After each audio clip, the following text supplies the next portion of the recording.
of qualified immunity applies to both of the federal claims. So these are some big bad guy police officers. Why can't you guys just resolve this? I mean, it seems like you're spending a lot of money fighting this when you're not fighting for some grand principle here. Imagine saving lives on the freeway and getting handcuffed for doing your job. This firefighter faced that nightmare firsthand. As an engineer, his duties consisted of pumping water to fires, maintaining equipment on board the engine, and overall safety of the crew while responding to an incident.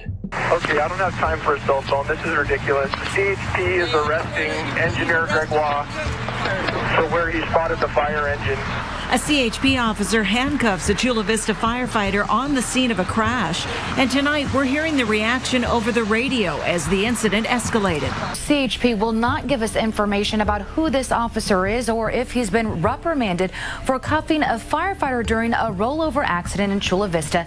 In 2014, volunteer firefighter Jacob Greguar was arrested while treating patients at a crash scene, sparking a landmark legal battle. And here's where it starts getting tense.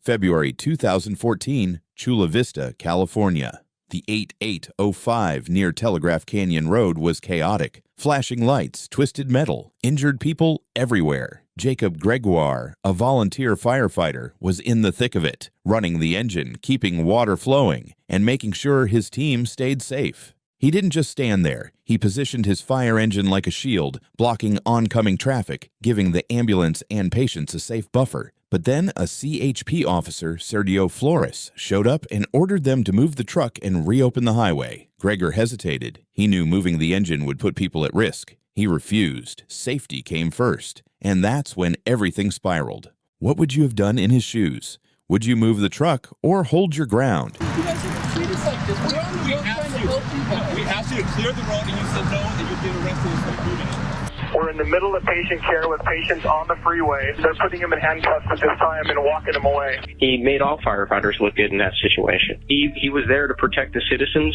and he was willing to take a stand to do that. And just when you thought the day couldn't get any stranger, Officer Flores slapped the handcuffs on Greguar while he was still treating patients.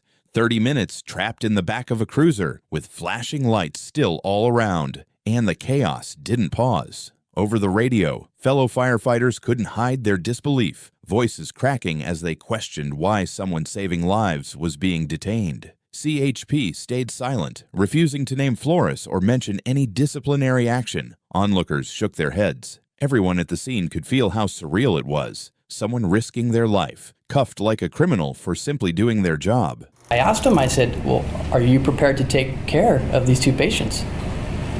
And he replied, without even thinking, those two people are not my problem.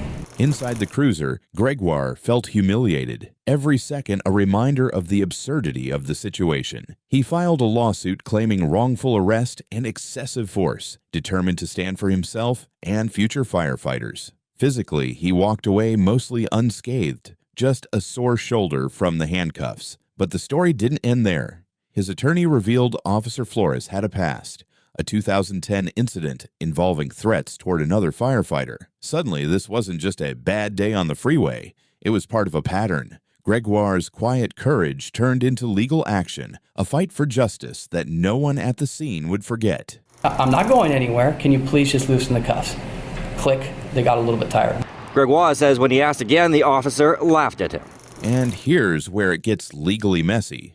Officer Flores leaned on qualified immunity, claiming his arrest was a reasonable mistake under the law. The handcuffs, he argued, weren't excessive. They were standard procedure. Flores also insisted there had been some consultation between CHP officers and firefighters before the decision, painting the incident as miscommunication rather than deliberate wrongdoing. But the facts were disputed, and the tension between frontline safety and bureaucratic procedure was clear. This wasn't just a street-level argument anymore. It had become a battle over law, policy, and accountability, with public safety hanging in the balance. This court takes Are you plaintiff's aware version. of any other case where at the scene of an emergency, a police officer arrested someone who's attending to someone medically?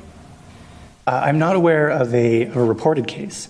And for that reason alone, the second prong of the qualified immunity test applies here. There have been situations, I believe factually, I'm not sure this is in the record. Don't tell us things outside the record. I'm just saying, is there any other case that, is out there? We're not aware of any. And just when it seemed the nightmare was over, the court stepped in. The district court ruled that qualified immunity didn't apply. Greguar was fully within his firefighting duties when Flores handcuffed him. The judge was clear. No reasonable officer could think it was lawful to arrest someone saving lives at an emergency scene. Probable cause. The court said it didn't exist. Flores had no justification for the obstruction charge. Suddenly, the arrest that had felt absurd on the freeway became a serious legal precedent, reinforcing that emergency responders aren't supposed to get cuffed for doing their jobs. Let's put the arrest aside for a moment and let's say I assume that there's not clearly established law and someone's got to be the captain in that situation, and so the plaintiff loses.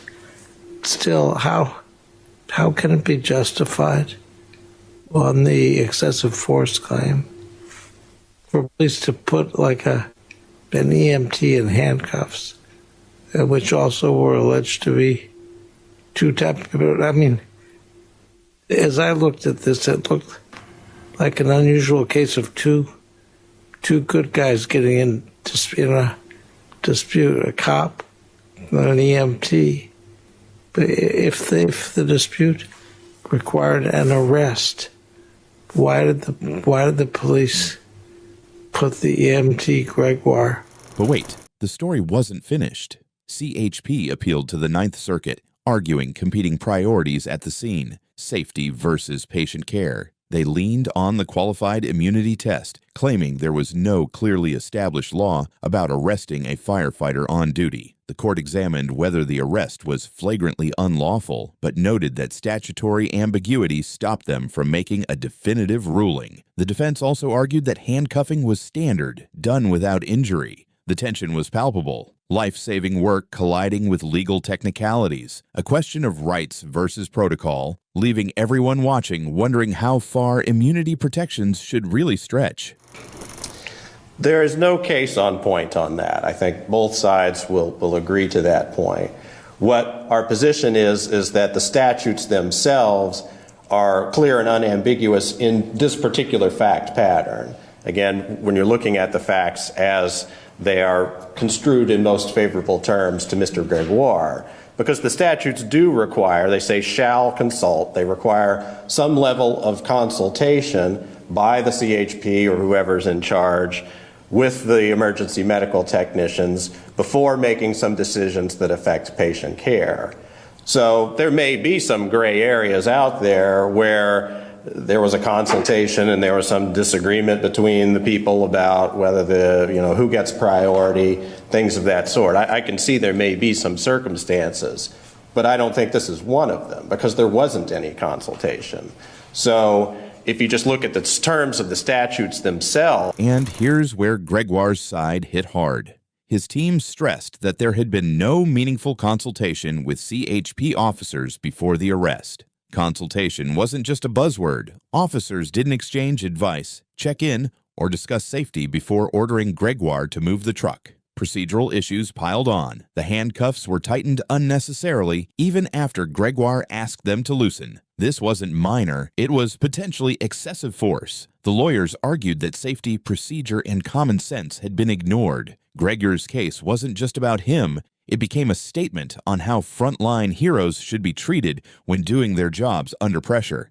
The type of order that we enter in some cases would be an order to the parties that would ask them to advise if they both wanted to mediate, or we'd have the mediation office contact the parties and we'd say that submission was deferred until the parties had time to respond to that, and that if they wanted to mediate, then we'd defer submission until the conclusion of the mediation. I believe that'd be absolutely appropriate, yes. And then whenever we knew that it wasn't going to be mediated, then we'd proceed to develop and issue an opinion. Yes, Your Honor. We would be open to that, certainly. Okay.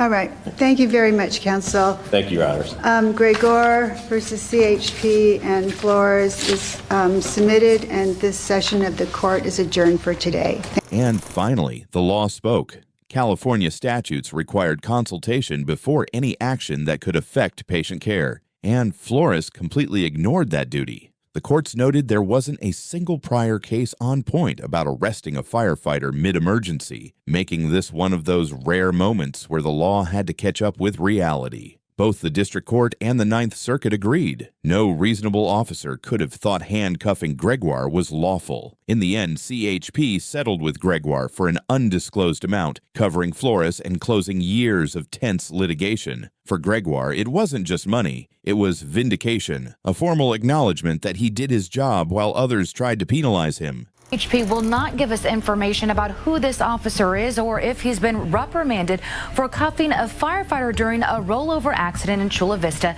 last night on the 805 near Telegraph Canyon Road and East Orange Avenue. This case sent shockwaves through public safety law. It drew a bright line. Firefighters, paramedics, and emergency responders cannot be arrested for doing their jobs in active incidents. It also spotlighted police accountability. How easily overreach can happen when statutory duties are ignored. CHP's initial refusal to discipline Flores or reveal his identity raised questions about administrative failures and internal oversight. For emergency services nationwide, it became a reminder that protecting citizens sometimes clashes with rigid authority, and that legal clarity is essential when life and death decisions are on the line. Jacob Greguar's story is a stark reminder of what duty truly means. He put lives first, even when facing cuffs and humiliation. Legally, the case set a precedent. Qualified immunity can't shield officers when the law and citizens' rights are clear. And for the public, it's a wake-up call. Knowing your rights, understanding emergency protocols, and recognizing that even law enforcement has limits.